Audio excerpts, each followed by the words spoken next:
और वहीं सिरसा पहुंचे इनेलो नेता अभय चौटाला प्रेस कॉन्फ्रेंस को उन्होंने संबोधित किया है। इस दौरान उन्होंने बीजेपी जेजेपी नेताओं पर निशाना साधा है। अभय चौटाला ने कहा है कि बीजेपी जेजेपी नेताओं को लोग गांवों में नहीं घुसने दे रहे हैं, इसीलिए वो असम और कोलकाता का रुख कर रहे हैं। वहीं हरियाणा के युवाओं को नौकरियों में 75% आरक्षण के सवाल के जवाब में अभय चौटाला ने कहा कि हरियाणा में कोई नई इंडस्ट्री नहीं आई है और न ही रोजगार के संसाधन पैदा किए जा रहे हैं। ऐसे में युवाओं को नौकरियां कैसे मिलेंगी। वहीं डीजीपी विवाद पर अभय ने कहा कि गृह मंत्री अनिल विज सीएम को रोज चिट्ठी लिख रहे हैं, वो केवल मात्र दिखावा है। नसीहत देते हुए अभय ने कहा कि अगर सरकार में उनकी नहीं चल रही तो मंत्रिमंडल छोड़कर बाहर आ जाए।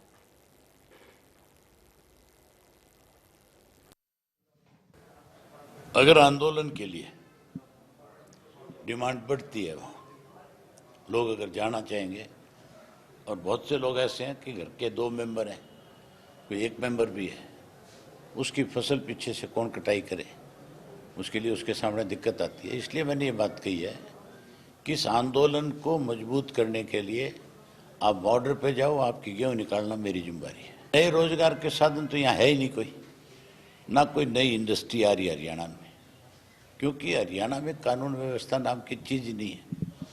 किस तरह से होम मिनिस्टर और चीफ मिनिस्टर रोज एक दूसरे को चिट्ठियां लिखते हैं। मैं तो हैरान हूं इस बात से कि विज साहब कंट्रोवर्सी खड़ी करते हैं, चिट्ठियां लिखते हैं।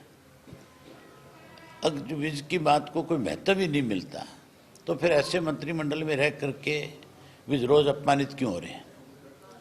विज को अपमानित होने की बजाय अगर उसकी बात को कोई सुनने को तैयार नहीं है तो फिर रिजाइन करके बाहर आ जाना चाहिए सरकार से। फिर क्यों मंत्रिमंडल में बैठा है, क्या जरूरत है। नहीं तो हरियाणा में तो किसी गांव में जा ही नहीं सकते। बीजेपी नहीं, ये जेजेपी वाले भी असम जाएंगे, ये कलकत्ता चले जाएंगे अमित शाह को राजी करने के लिए, कोई असम चला जाएगा, लेकिन इनको यहाँ तो कोई जगह ही नहीं ना। ये तो अपने घर में नहीं जा सकते, दूसरी जगह तो बहुत दूर है।